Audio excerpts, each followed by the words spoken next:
Welcome back for another video here on FPLcrisp.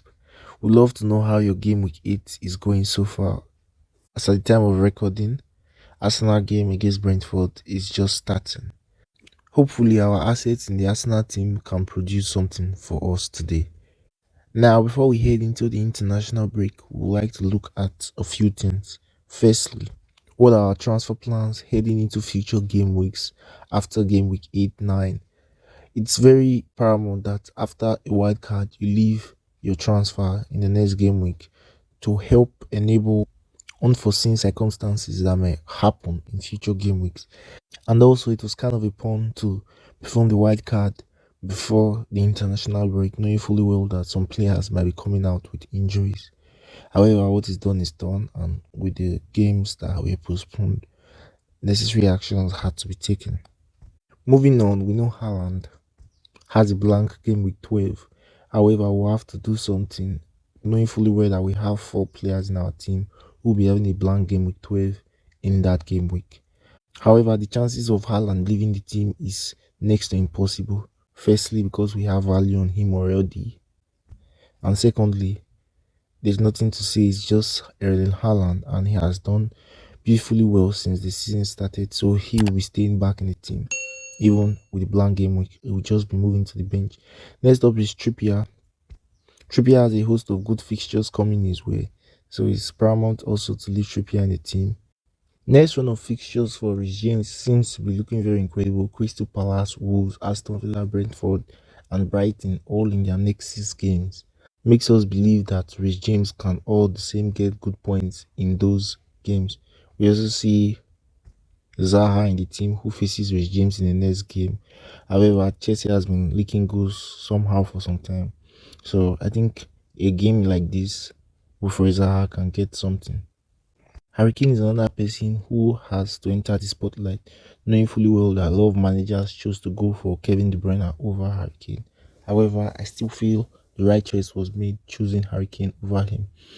For example, you could make the case in game week 11, captaining Harry Kane over Erling Haaland, where Haaland faces Liverpool and Harry Kane faces Everton at home. So that's a very interesting fixture coming their way. And I think it will be very logical to captain Harry Kane over Erling Haaland in that game week. Also, there was temptation to captain Harry Kane in the game week that's just going on right now. However, and that's something that's seeming to be regretted now, seeing he scored more points than Erling Haaland. Another person here also is Bukayo Saka. Bringing in Saka into the team was not something we planned on from the onset, but it's something that happened all the same, owing primarily to St. Maximan not being available. Knowing fully well he has to be out of the team latest game week 11 end, primarily because of his blank game week, and also he has a game against Liverpool in game week 10. So that's something we have to look at. For now, every other player seems set to stay in the team, and let's head into our transfer thoughts heading into the next couple of game weeks. Bukayo Saka has to leave our team, primarily because he has a blank game week 12, and we have 4 players in our team who have a blank game week 12.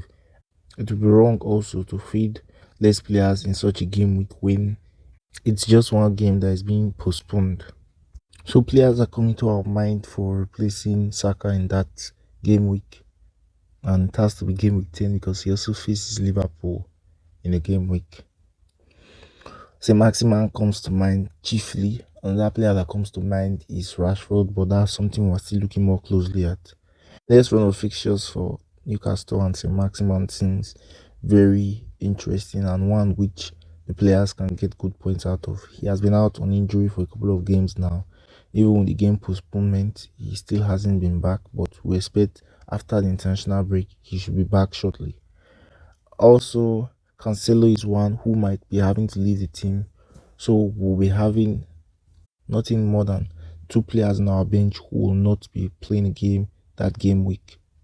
A good pick for João Cancelo is Trent Alexander-Arnold, as from game week 12 they have a very interesting couple of fixtures coming their way, him and his Liverpool squad, and you can make the case for also bringing in Mo Salah in that game week. But however, I think for attackers it's more important to see a form from the player in a sort of way before deciding to bring him in which is why Kane was chosen over De Bruyne. However, if there's need to bring in Mo Salah at any point in time, I don't see why that change cannot be made with probably -4, or having a spare transfer in the bank now is likely to be on the way, knowing fully well that we will be rolling our game week 9 transfer, and definitely after making all the necessary changes, we're going to be having one free transfer probably for all the game weeks. So that's something that will come in. If you've enjoyed this video, do like and subscribe to the channel for more. The possible wildcard draft for game week 9 will be out shortly. Goodbye for now.